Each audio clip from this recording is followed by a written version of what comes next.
Peter Lewis, take one.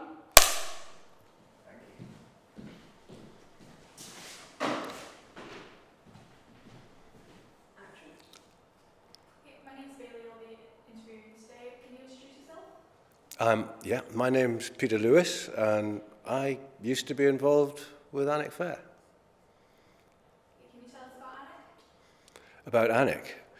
About Alnwick? Well, I've lived here pretty well all of my life, apart from going away to college and teaching for a bit. And I would say it's pretty much the same as it's always been, except that it's got a bit wider and a bit longer as developments have happened. But the town centre is wonderfully the same as it was back in the 50s, as I remember it. Can you tell us any information you know about it, Peter, like population or Yeah, well, strangely enough, when I was little, my dad was a member of the AA, and he had an AA book, and the AA book said that the population of Alnwick was 7,830. And that was in 1958. And if you look at the population now, it says it's just about the same, about 8,000 something, which I can't understand because we've had so much development in the interceding years. There's just so many places now that are built up that were fields that I used to play in. And it's not just sort of to the west of Alnwick or to the south of Alnwick, it's all the way around the town. So I don't know where they get these figures from, or whether people are registered in other parts of the country and just live here temporarily, perhaps, I don't know. But it has changed a lot. It has changed a lot, but the centre of town hasn't. The centre of town pretty much the same. What exactly is or was the Alnwick Fair? Well, in 1968, the Alnwick Chamber of Trade, chaired by Fred Calvert, were mulling over ways to try and increase visitor numbers to the town, because it was very much a very quiet time in Alnwick, the end of June. There was very little happened, there was very few people turned up, and the tradesmen didn't get a lot of trade. So they decided to have a fair. Now, there were 21 members of the Chamber of Trade at the time. And so they set up a small committee. Fred set up a small committee with my father, Ken Lewis, as chairman, and several others, Bill Hopper, Gordon Muter, Carnegie Brown, Bill Harper. But anyway, they set up this committee, and they decided to wear costumes during their local fete that they had. So they had this fete down in just beyond the pastures, a place called the Havens, in 1968. And some of the organisers wore costume. And it got quite a lot of coverage in the Chronicle, in the local newspapers. So they decided at 69 they would set up a fair, and it would be Alnwick Fair. Now, it opened on the Sunday. They had a proper opening on the Sunday, which was just a proclamation, if you like, and a little procession round the town. And then the Monday and the Tuesday, they had a motor show, and the local Jennings Garage and Blackshaw's Garage all put cars in the market square, and that was what happened on the Monday and the Tuesday. And then on the Wednesday, Thursday, Friday and Saturday, the 21 members of the Chamber of Trade all took up a stall, along with others like the Ladies' Circle and St James's Church Ladies and one or two others. And that's how it kicked off. And the premise of it was that they had to be dressed in the period of between 1750 and 1850. So there was a lot of crinolines about, and a lot of artistic license as well, because some people were just dressed in rags the whole time, which was fair play.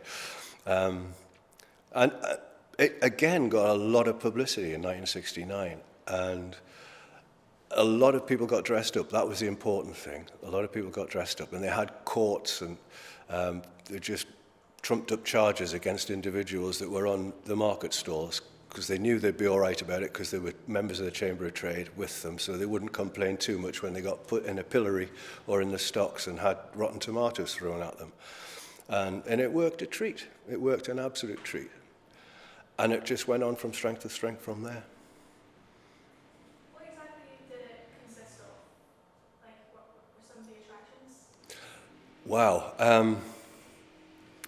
Right, Sorry, well, just hold it just 1 second there, Greg. no problem.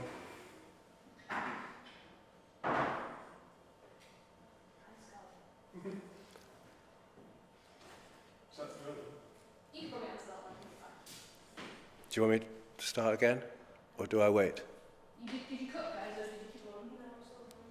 Sorry about that. You guys just moved to here while I'm host, just bring that camera around. And ask that question again, please, baby. Yeah.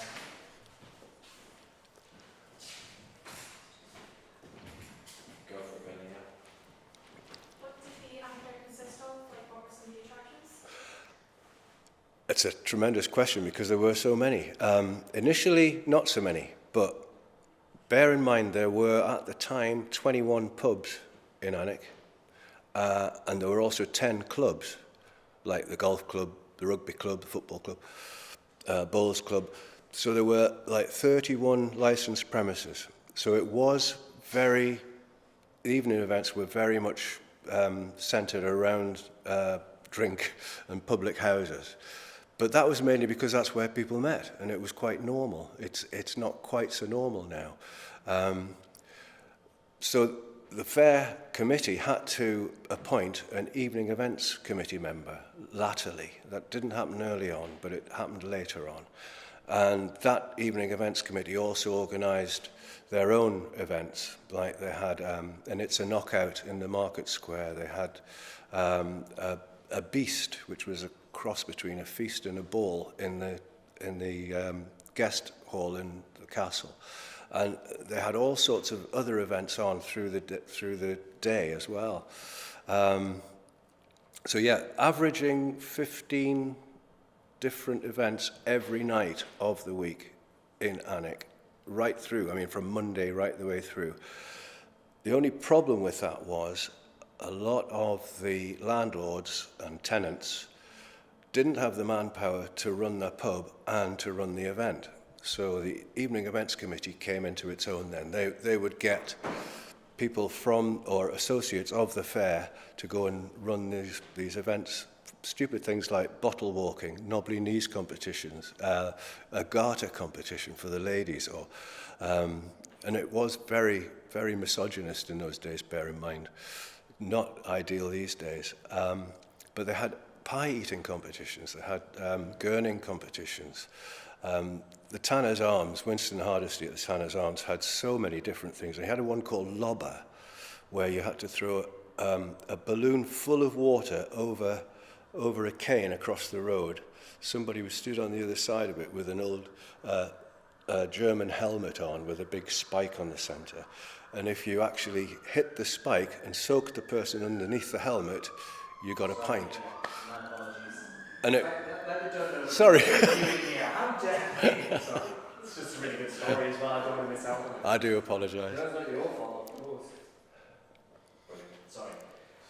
Just go back to the beginning of Lobber, please. Well, yeah, there was an interesting one up at the Tanners, organised by Winston Hardesty, the landlord there at the time, and it was called Lobber. And the recipient had to stand in the middle of the road with a helmet on, with a spike on it, a bit like the First World War German helmet. And there were two people holding a cane horizontally across the road, another person on the other side, higher up, with a balloon full of water. And they had to lob it over the top of the cane and try and hit the spike and soak the person underneath. And if they did, they got a pint from the landlord. And he also had pillow jousting, where they had a bar that you would normally assume with gymnastics, and two people sitting astride it with pillows just knocking each other off.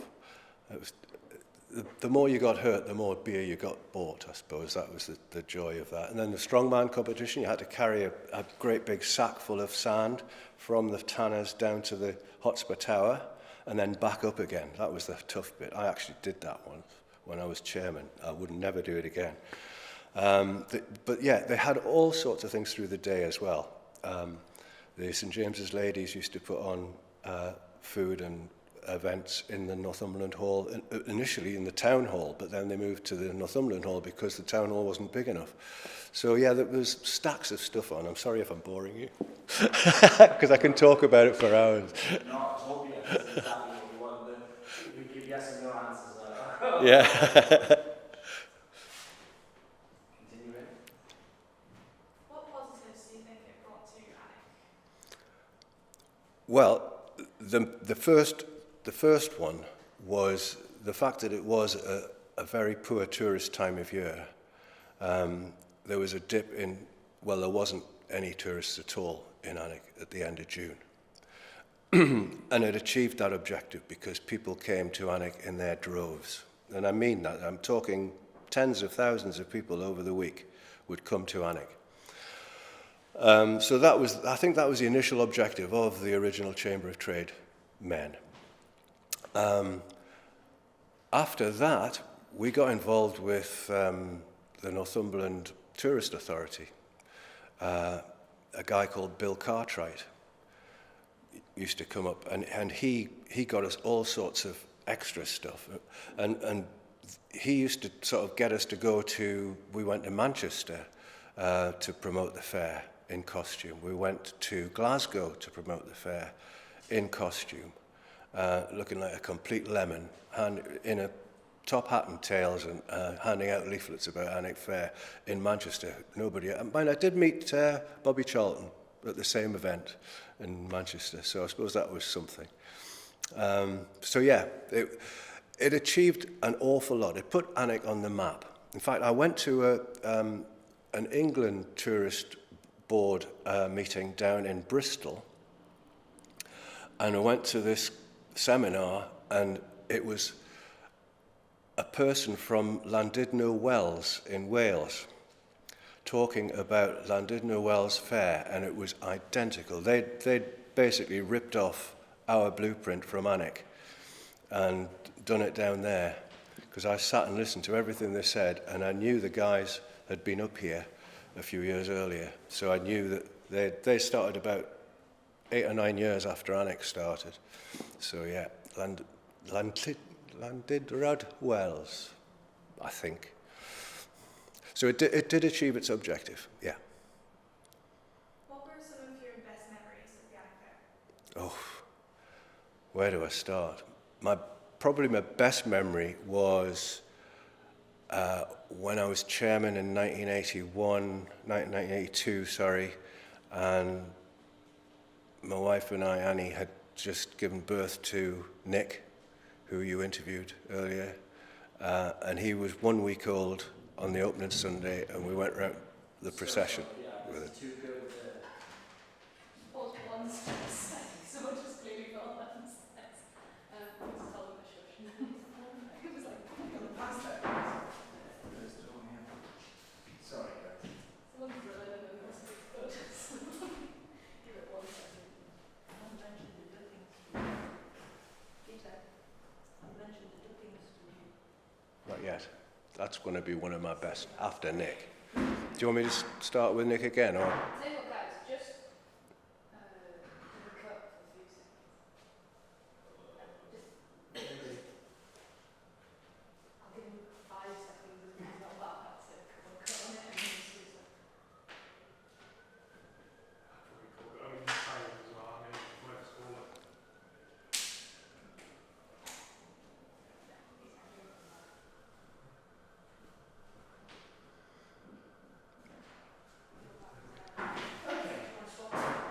Yeah, what was that? When you do a little cut there?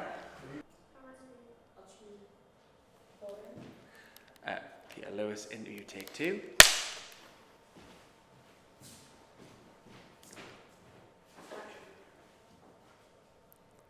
you just start from talking about Peter?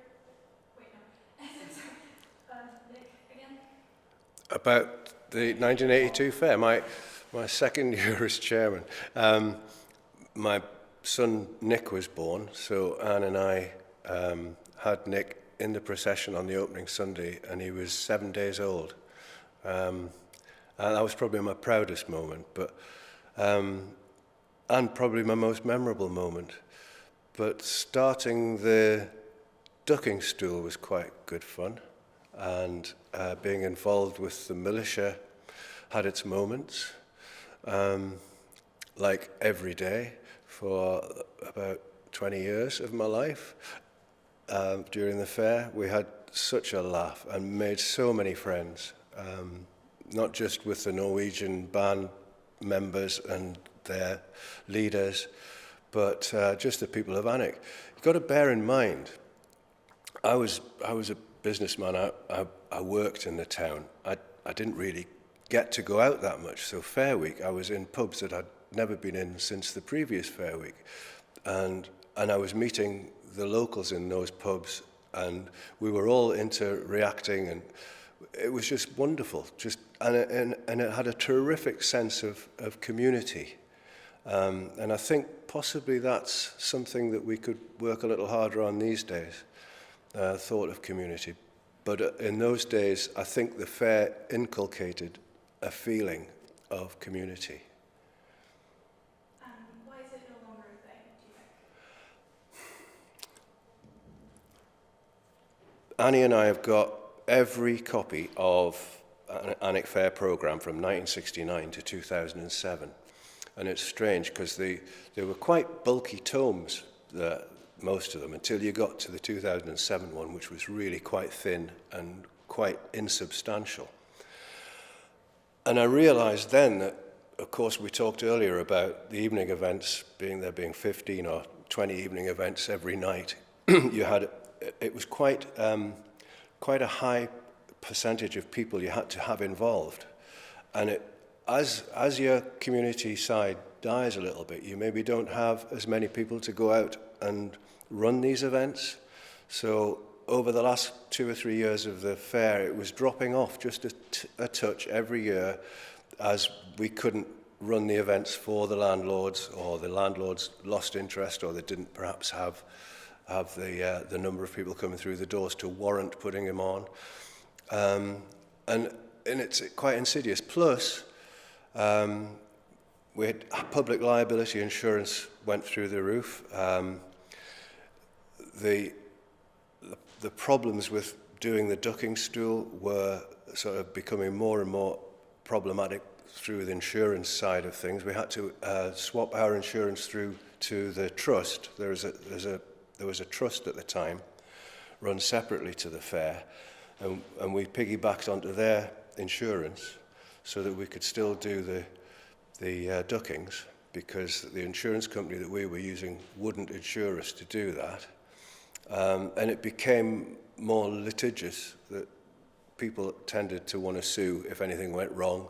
Not that anyone ever did, but the danger was there, and we didn't have the insurance cover to do that. And I think it just got a little bit, by the time we got to 2007, people were saying, hey, we can't really do this now without the danger of somebody tripping on something, or a horse stepping on the toe or whatever.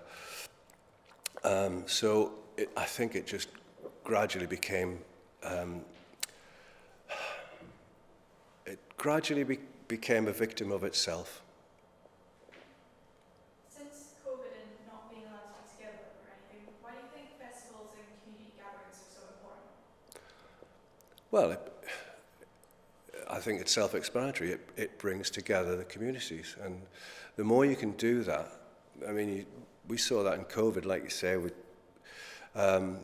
During lockdown, everybody was looking out for one another. And it was a bit like that during the fair, you know. Everybody was looking out for everybody else. If somebody on a stall in the marketplace had a problem, we'd all pop round and sort it out for them. If we had a problem, they'd come round and help us. We had just stupid things like Anika Rice turning up during Treasure Hunt on Channel 4 and finding things. But we had to help out the Channel 4 people to do that. But in return, they helped out us. And it's all these reciprocal little things. It is what communities are all about. It's happening less and less now, unfortunately.